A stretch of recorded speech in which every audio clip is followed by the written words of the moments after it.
नमस्कार, बहुत स्वागत है आप सभी का सुदर्शन न्यूज में। मैं हूं आपके साथ संभव गुप्ता। तो रूस यूक्रेन के बीच जंग का आज 56वां दिन है। यह युद्ध थमने का नाम नहीं ले रहा है और दोनों देश एक दूसरे के सामने झुकने के लिए बिल्कुल भी तैयार नहीं है।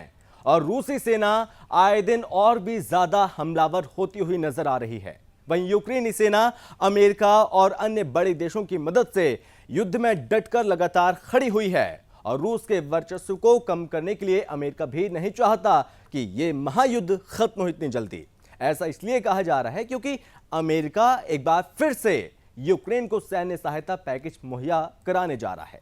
वहीं यूक्रेन के पूर्वी इलाके डोनबास में 56वें दिन रूसी सेना लगातार ताबड़तोड़ हमले कर रही है और रूस की कोशिश किसी भी तरह से डोनबास पर पूरी तरह से कब्जा करने की है। और इस बीच यूक्रेन की सेना भी रूस को करारा जवाब दे रही है और साथ ही जवाबी कार्रवाई करते हुए मुरिनका शहर को फिर से रूसी सेना के कब्जे से मुक्त करा लिया। तो चलिए इसी पर चर्चा करेंगे, लेकिन इस बीच यहां बीते 24 घंटे में आखिर क्या कुछ हुआ है उस पर भी एक बार नजर डालते हैं।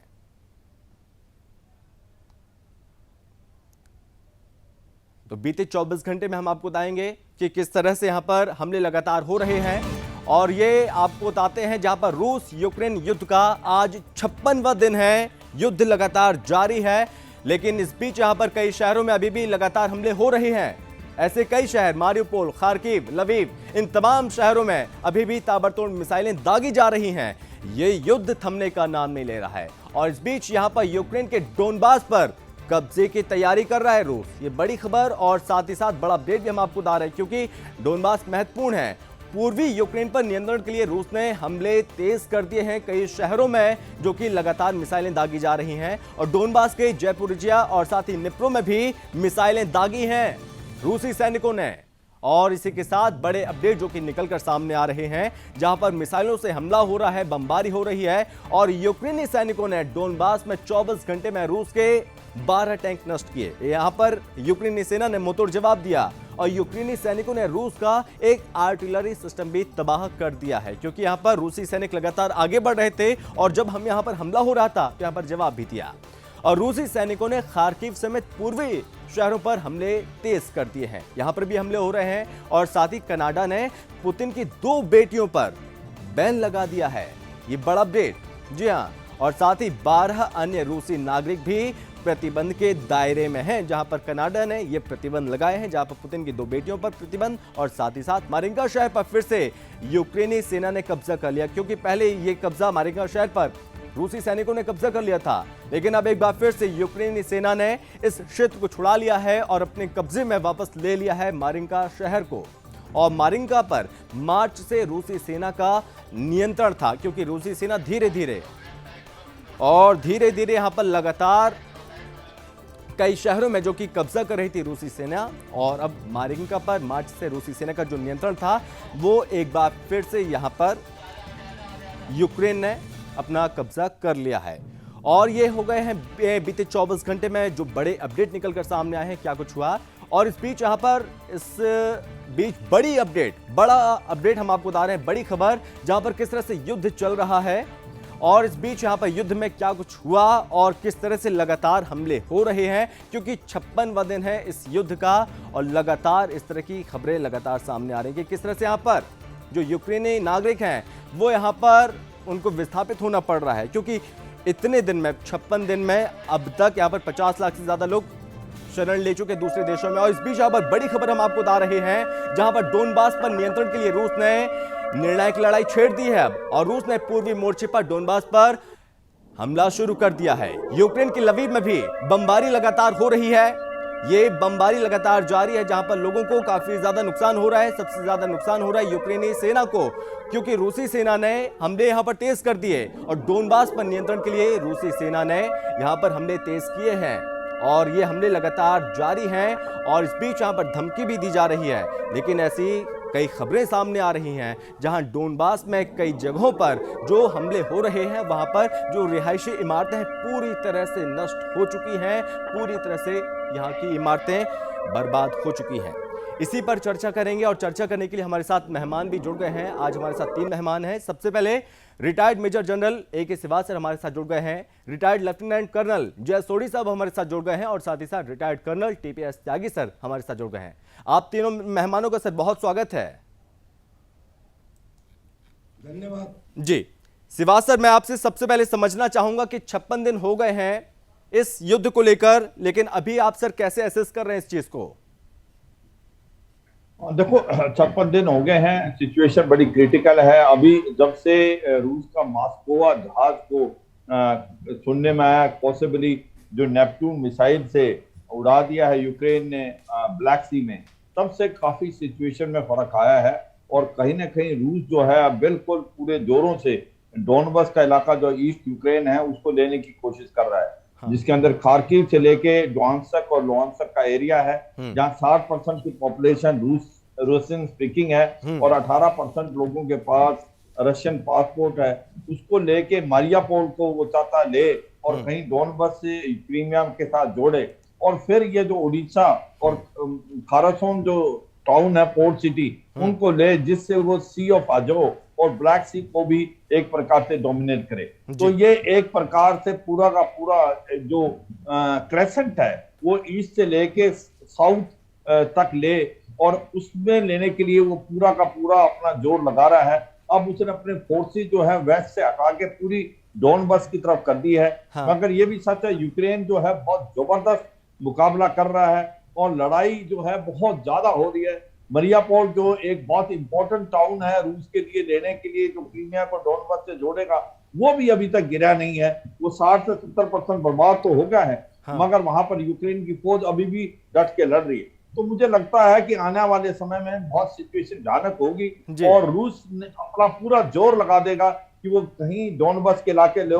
तो ह्यूमन ट्रेजेडी हो रही है, हथियार आ रहे हैं। हाँ। और जैसे जैसे हथियार अमेरिका और नेटो से आ रहे हैं यूक्रेन लड़ता जाएगा। तो जो आपने वो बनाया है एक को कि जो रूस है रुकने का नाम नहीं लेगा, हाँ। यूक्रेन झुकने का नाम नहीं लेगा, तो ये लड़ाई लंबी चलेगी। और इसमें क्या रूप हो सकता है, क्या ये थर्ड वर्ल्ड वॉर या कहीं न्यूक्लियर हथियार की तरफ जा सकती है, इसका कहना बड़ा मुश्किल है क्योंकि जो लड़ाई का रुख है वो बहुत ज्यादा भयानक होता जा रहा है। जिस प्रकार से स्टिंगर मिसाइलें मिल रही है, जिस प्रकार से जेवलिन मिसाइल एंटी टैंक मिल रही है, जिस प्रकार से स्विच ब्लेड ड्रोन और कामिको ड्रोन मिल रहे हैं, हाउजर और अभी सुनने में आया है बस्तरबंद गाड़ियां भी अमेरिका और बाकी यूरोपियन कंट्री दे रही हैं। हाँ। यूक्रेन को। तो मुझे लगता है कि ऐसे में ये लड़ाई लंबी खिंचेगी, जोरों से लड़ाई हो रही है और ये आर पार की लड़ाई है रूस के लिए। उसको ईस्ट यूक्रेन डोनबस का इलाका चाहिए, उसको वो एक बफर जोन बनाना चाहता है, इसलिए वो पूरा जोर लगाएगा। मगर सच्चाई यह है रूस रुकने का नाम नहीं ले रहा और यूक्रेन झुकने का नाम नहीं ले रहा। जी सोढ़ी साहब, जैसे कि श्रीवास्तव ने भी कहा कि ये जो लड़ाई है वो और ज्यादा खिंच सकती है और ज्यादा खतरनाक हो सकती है। मैं आपसे भी समझना चाहूंगा कि आखिर रूस के लिए ये डोनबास इतना महत्वपूर्ण क्यों है? क्या नाक का सवाल बन गया क्या रूस के लिए अब? जय हिंद संभव जी, ये मेरा सौभाग्य है कि मैं आपके चैनल पे हूं जी। डोनबास रूस के लिए महत्वपूर्ण क्यों है, इसके लिए मेरे को 3-4 मिनट लगेंगे ये समझाने के लिए। संभव जी, 3 जुलाई 2012 को यूक्रेन में एक कानून बनाया गया जिसका नाम था किवालोव कोलेस्निचेंको कानून। हाँ। इस कानून के तहत रूसी भाषा को यूक्रेन में एक सरकारी दर्जा मिला। अब उस वक्त अमेरिका अपना नाटो को और बढ़ाने के ताक में था और जब अमेरिका को ये पता चला कि यूक्रेन ने ये रूसी भाषा का कानून बना दिया है, हाँ। तो उसको झटका लगा और उसने यूक्रेन में अशांति फैलाने की कोशिश की, जिसका नतीजा ये हुआ कि 22 फरवरी 2014 को जो यूक्रेन के राष्ट्रपति थे जिनका नाम था विक्टर यानुकोविच, जिनका झुकाव रूस की तरफ था, उसको सत्ता से अमेरिका ने हटा दिया। हाँ। और अगले ही दिन 23 फरवरी 2014 को जो ये किवालोव कानून बना था जिसने रूस की भाषा को एक सरकारी दर्जा दिया था, हाँ। उस कानून को रद्द कर दिया गया। अब इससे क्या हुआ कि जो डोनबास का इलाका, मैरियोपोल, ओडेसा का इलाका, क्रीमिया का इलाका, जहां पे जो यूक्रेन की 30% आबादी रहती है और जिसका झुकाव रूस की तरफ है और जो रूसी भाषा बोलती है, जब ये कानून रद्द किया गया तो उनके अंदर अशांति फैलनी शुरू हो गई। इस अशांति को थमाने के लिए यूक्रेन ने अपनी सेना को इन इलाकों में भेजा। अब सेना ने वहां पे जाके जो सिविलियन थे उनके ऊपर उन्होंने कार्रवाई करनी शुरू की। और क्या हुआ कि जो यूक्रेन सेना के अंदर जो यूक्रेन सेना के अंदर जो सैनिक थे जिनका झुकाव रूस की तरफ था, उन्होंने यूक्रेन सेना के अंदर बगावत कर दी और उन्होंने डॉनबास के सिविलियंस के साथ हाथ मिला लिया और यूक्रेन सेना पे उन्होंने हमला बोलना शुरू कर दिया। ये अशांति चलती रही। इसका नतीजा ये हुआ कि 5 सितंबर 2014 को और 12 फरवरी 2015 को दो एग्रीमेंट साइन हुए यूक्रेन के बीच और डॉनबास के लीडर के बीच, जिनको कहते हैं मिन्स्क 1 और मिन्स्क 2 एग्रीमेंट। इन दोनों एग्रीमेंट के तहत यह तय हुआ यूक्रेन और डॉनबास के लीडर्स में कि यूक्रेन सैनिक शक्ति का इस्तेमाल नहीं करेगी डॉनबास में और जो भी मसले हैं वो बातचीत से हल किए जाएंगे। लेकिन यूक्रेन ने ये बात नहीं मानी, उनकी सेना अत्याचार करती रही। तो इसी साल 7 फरवरी को जब फ्रांस के राष्ट्रपति मॉस्को गए तो फ्रांस के राष्ट्रपति मैक्रोन ने पुतिन को आश्वासन दिया कि मिन्स्क 1 और मिन्स्क 2 एग्रीमेंट का पूरी तरह पालन होगा। लेकिन जब वो वापस पेरिस गए 4 दिन के बाद 11 फरवरी को उन्होंने ऐलान किया कि मैं मिन्स्क 1 मिन्स्क 2 एग्रीमेंट के फेवर में नहीं हूं। 4 दिन के बाद 15 फरवरी को यूक्रेन की सेना ने अपनी तादाद डॉनबास इलाके में बढ़ा दी और 15 फरवरी को शाम के वक्त डॉनबास के दोनों राज्यों ने रूस से मांग की कि उन्हें रिकॉग्नाइज किया जाए, लेकिन रूस ने कोई जवाब नहीं दिया। अगले दिन 16 फरवरी को यूक्रेन की सेना ने डॉनबास एरिया में काफी जोर से गोलाबारी की और उसके बाद 21 फरवरी को रूस ने डॉनबास के दोनों इलाकों को रिकॉग्नाइज किया और 2 दिन के बाद 23 फरवरी को डॉनबास के दोनों इलाकों ने रूस से मिलिट्री सहायता की मदद मांगी। अगले दिन 24 फरवरी को राष्ट्रपति पुतिन ने अपनी सेना को यूक्रेन में भेजा। यूएन चार्टर के आर्टिकल 51 के तहत, आर्टिकल 51 यूएन चार्टर का यह कहता है कि कोई भी देश दूसरे देश की सैनिक सहायता कर सकते हैं। तो ये जो डॉनबास का इलाका है ये रूस के लिए इसलिए महत्वपूर्ण है क्योंकि यहाँ की जो आबादी है वो यूक्रेन की 30% आबादी और उसका झुकाव रूस की तरफ है और वो रूसी भाषा बोलते हैं। जी त्यागी सर, जैसा कि हम देख रहे हैं कि एक बहुत बड़ा संकेत मिल रहा है कि 2 महीने हो रहे हैं इस युद्ध को, ये युद्ध कहां जाएगा और क्या कुछ मोड़ लेकर आएगा। लेकिन इस बीच यहां पर भारत जिस तरह से लगातार मानवीय सहायता और मानवीय मदद जो लगातार कर रहा है, लेकिन इस बीच यहां पर दुनिया के कई मुल्क जो चाहते हैं कि शांति स्थापित होनी चाहिए, लेकिन इस बीच यहां पर एक देश ऐसा है जो बिल्कुल नहीं चाहता कि युद्ध समाप्त हो। एक देश ऐसा है जो बिल्कुल नहीं चाहते कि युद्ध समाप्त हो। आगे आपने क्या कहा? अमेरिका। जी आगे आपने क्या कहा? अमेरिका कहा ना? जी जी जी। अच्छा मैं पहले ये बताना चाहता हूँ कि युद्ध एक निर्णायक स्थिति में पहुंच रहा है। आप पिछले 2 दिन की कार्रवाई को देखिए। मारियोपोल करीब रशिया के कब्जे में है, अलावा एक स्टील प्लांट थे। उस स्टील प्लांट जो करीब 10 स्क्वायर किलोमीटर में फैला हुआ है, उसमें अंडरग्राउंड कोई बेसमेंट नहीं है बल्कि अंडरग्राउंड एक सिटी है। और जानकारी के मुताबिक वहां पे 500 वुंडेड यूक्रेनी सोल्जर्स हैं और करीब 2300 यूक्रेन के लड़ने वाले सोल्जर्स हैं और करीब 400 से 500 उस अजोव बटालियन के, जिसे नादी बटालियन कहते हैं, उसके सोल्जर्स हैं और वहां करीब 1000 सिविलियन थे उसी स्टील प्लांट के अंदर।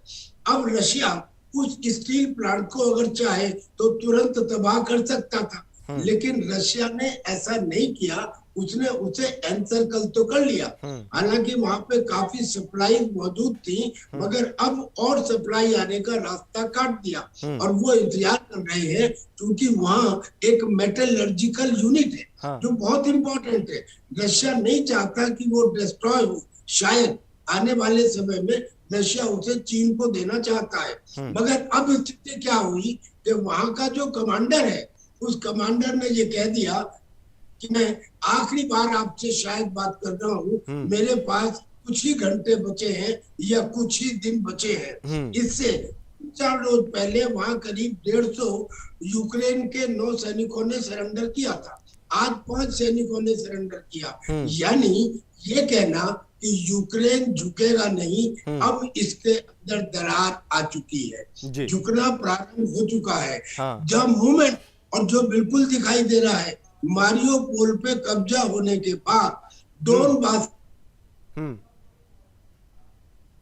जी हुई थी, वो इसलिए खत्म होने वाली है कि मारियोपोल पे कब्जा होने के बाद यूक्रेन आर्मी को डोनबास में कंटिन्यू करना मुश्किल हो जाएगा और रशियन आर्मी को डोनबास में दो तरफ से अटैक करना आसान हो जाएगा, यानी कि डोनबास की लड़ाई बहुत कम समय में खत्म हो जाएगी। और फिर जब डोनबास मारियोपोल हो गया तो फिर ओडेसा और जो मोल्डोवा, ये जो पूरी लेके सदर्न बेल्ट है, ये बहुत कम समय की बात रह जाएगी और फिर रशिया इसके अंदर हमें लगता है कि वो कंट्रोल कर लेगा। अब जो अमेरिका से मदद आ रही है, अमेरिका से मदद क्या फ्री में आ रही है सर? ये जेलेंस्की है, तो मुझे लगता है कि इसको लीडर लगता ही नहीं, ये लीडर समझ नहीं रहा। इसने अपनी एक जरासी डिमांड के लिए कि मुझे नेटो में कर लो, अपने देश को तबाह करवा दिया। न केवल इतना, आने वाले समय के लिए भी इसने यूक्रेन को खत्म कर दिया। वो कैसे? अमेरिका कोई हथियार नहीं बेचता। अमेरिका की लॉकहीड जैसी फर्म जो है वो हथियार बेचती है और वो कोई हथियार फ्री नहीं बेचती, वो हर हथियार के पैसे लेती है। अमेरिका जो हथियार दे रहा है वो 25 साल के लिए 1% के कर्ज पर दे रहा है, लेकिन फ्री नहीं है। तो ऐसे ही जो और हथियार यूक्रेन में आ रहे हैं वो सब कर्ज है। और जब में यूक्रेन की हालत ये हो गई कि 4 करोड़ लोग गरीबी रेखा से नीचे आ गए, 1 करोड़ विस्थापित हो गए, उनकी लड़कियां और औरतें ज्यादातर वो जो विस्थापित हुई हैं उनके ऊपर ट्रैफिकिंग होने लगी, तो आने वाले समय में जब उसकी इकोनॉमिक कंडीशन पहले ही खराब होगी तो वो इन यारों को जो ले रहा है इनका कर्जा देना आने वाली सरकारों के लिए कितना मुश्किल हो जाएगा। यानी जेलेंस्की को जो आज कह रहे हैं कि करेजियस लीडर है, इतिहास सबसे बड़ा फुलिश और विलेन मानेगा, ये सारा सीन बदलने वाला है सर आने वाले समय में। और फिर हम किसी के कहने से नहीं, हम लॉजिक के ऊपर आपके सामने बात कर रहे हैं। हमने आपको तर्क किए कि why the war is coming to a conclusion because of Mariupol and why Zelensky is not doing the thing which a leader with foresight ought to have done. जी शिवाज सर, मैं आपसे भी समझना चाहूंगा, जैसे त्यागी सर ने कहा कि अब ये युद्ध निर्णायक मोड़ की तरफ आ चुका है, क्या आपको लगता है कि वाकई में निर्णायक मोड़ पर आ रहा है? क्योंकि अभी डोनबास पर ये हमले तेज हुए, मारियोपोल लगातार कह रहा था कि नाक का सवाल है, मारियोपोल पर भी पूरी तरह से कब्जा नहीं हो पाया। और जिन शहरों में रूसी सैनिकों ने कब्जा किया था पहले, जिन शहरों में कब्जा कर चुकी थी रूसी सेना, उन्हीं शहरों को एक बार फिर से यहां पर यूक्रेनी की इस बीच यहां पर मैं सर आपके पास लौटूंगा। बड़ी खबर निकलकर सामने आ रही है, एक दूसरे के साथ झुकने को यहां पर दोनों देश नहीं है। जंग के 56वें दिन बोले रूसी रक्षा मंत्री और कहा है यूक्रेनी सेना करे सरेंडर तो हम यहां पर कार्रवाई नहीं करेंगे। एक दूसरे के सामने झुकने को तैयार नहीं है दोनों देश। यहां पर हमले हो रहे हैं तो एक तरफ तो दूसरी तरफ यहां पर मुंहतोड़ जवाब भी दिया जा रहा है, क्योंकि एक दूसरे देश यहां पर झुकने को तैयार नहीं है, एक रुकेगा नहीं एक झुकेगा नहीं। वहीं इस बीच ये बयान सामने आया है रूसी रक्षा मंत्री का और कहा है कि अगर यहां पर सरेंडर कर देते हैं तो हम कार्रवाई नहीं करेंगे। और इस बीच यहां पर एक और बड़ा अपडेट निकलकर सामने आ रहा है, बड़ा अपडेट, जहां पर आपको बता दें कि वॉर ब्रेकिंग में मारियोपोल में डटे हुए हैं यूक्रेन के 3000 सैनिक अभी भी, और युद्ध के बीच रूस ने क्रेमिना शहर पर कब्जा कर लिया है। गोलीबारी के कारण शहर से नहीं निकाल पा रहे हैं आम लोगों के लिए दिक्कतें हो गई हैं। और इस बीच यहाँ पर आम लोगों को निकालने के लिए एक कॉरिडोर जो कि बनाया जा रहा है ताकि आम लोगों को आसानी से यहाँ से निकाला जा सके। मारियोपोल में यूक्रेन के 3000 सैनिक अभी भी डटे हुए हैं, लेकिन इस बीच अब खबर आ रही है कि रूस ने यहाँ पर क्रेमिना शहर में जो कि कब्जा कर लिया है, बहुत ज्यादा महत्वपूर्ण है। लेकिन इस बीच यहाँ पर यूक्रेन की सेना भी झुकने को तैयार नहीं है, वो सरेंडर करने को तैयार नहीं है और लगातार मुंहतोड़ जवाब दे रही है। शिवाज सर, मैं आपसे समझ रहा था इस चीज को कि जो लगातार कहा जा रहा है कि निर्णायक भूमिका में, निर्णायक मोड़ पर यह युद्ध पहुंच रहा है, लेकिन लग नहीं रहा, क्योंकि यूक्रेनी सेना वापस उन शहरों को अपने कब्जे में ले रही है जहां पर बीते दिनों तक रूसी सैनिकों का कब्जा हो चुका था। सर बिल्कुल, देखो ऐसा संभव सच्चाई ये है कि कहीं ना कहीं रूस ने सोचा था कि यूक्रेन को लेना उसके लिए ज्यादा मुश्किल नहीं है। अगर आप तुलना करें दोनों देश की फौज की, तो रूस जो है नंबर 2 है पूरे वर्ल्ड के अंदर और $62 बिलियन खर्च करता है डिफेंस में।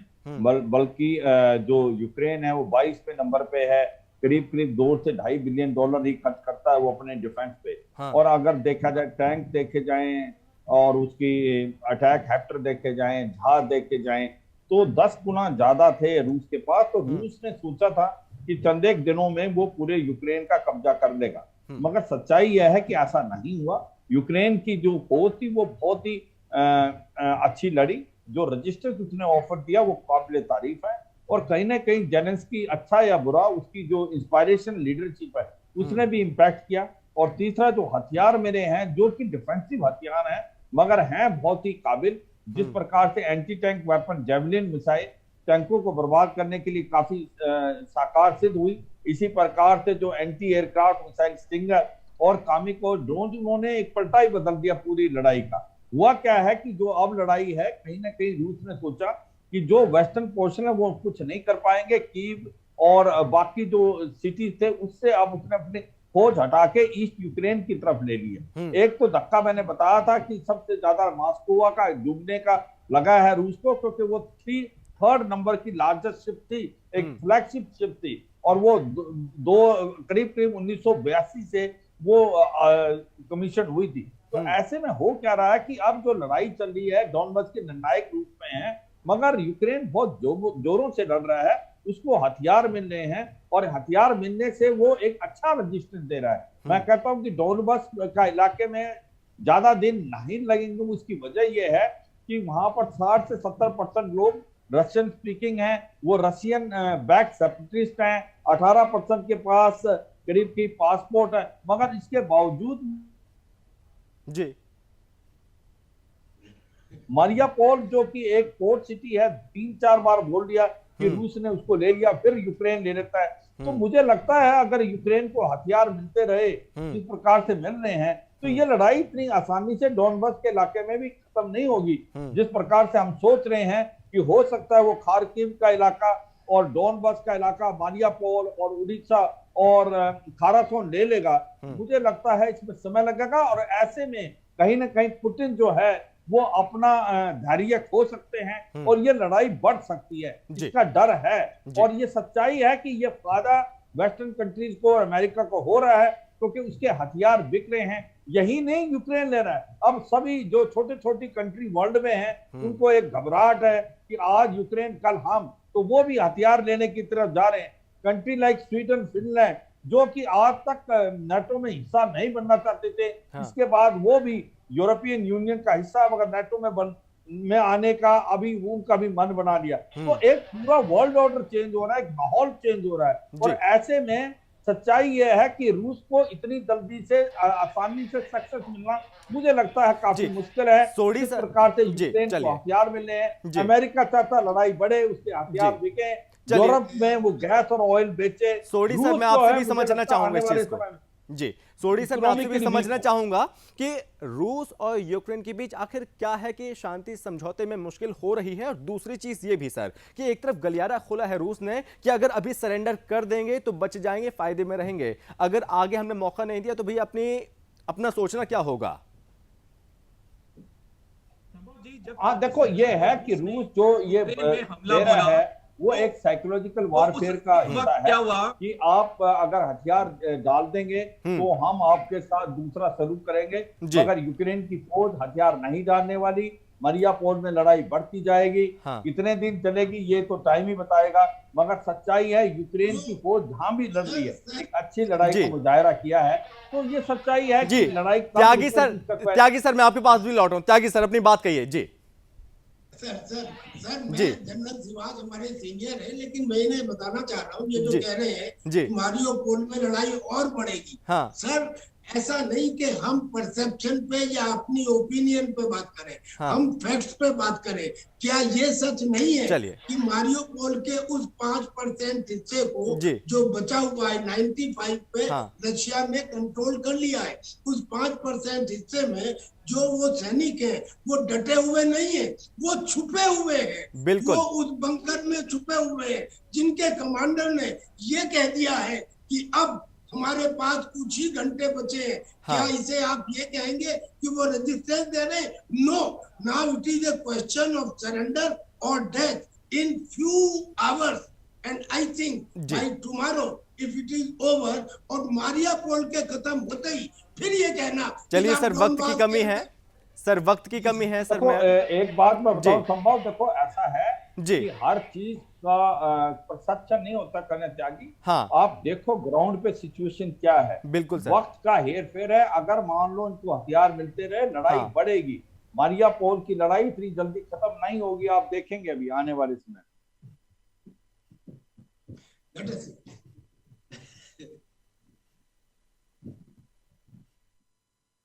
चूंकि वक्त की कमी थी, और सिवाज सर आपका बहुत शुक्रिया, त्यागी सर आपका बहुत शुक्रिया, और साथ ही सोडी सर आपका बहुत शुक्रिया इस चर्चा में शामिल होने के लिए। और यहां पर युद्ध लगातार हो रहा है। आज यूक्रेन रूस युद्ध का 56वां दिन है और दोनों देश एक दूसरे के सामने झुकने के लिए बिल्कुल भी तैयार नहीं है, और रूसी सेना आए दिन और भी ज्यादा हमलावर होती हुई नजर आ रही है। वहीं यूक्रेनी सेना अमेरिका और अन्य बड़े देशों की मदद से युद्ध में लगातार डटकर खड़ी है। रूस के वर्चस्व को कम करने के लिए अमेरिका भी नहीं चाहता कि यह युद्ध अभी खत्म हो, और ऐसा इसलिए कहा जा रहा है क्योंकि अमेरिका एक बार फिर से यूक्रेन को सैन्य सहायता पैकेज मुहैया करने जा रहा है। वहीं यूक्रेन के पूर्वी इलाके जो डोनबास हैं, डोनबास में भी 56वें दिन भी रूसी सेना लगातार हमले कर रही है, और रूस की कोशिश किसी भी तरह से डोनबास पर पूरी तरह से कब्जा करने की ही है। बहरहाल यहां वक्त एक छोटे से ब्रेक का, जल्द हाजिर होंगे।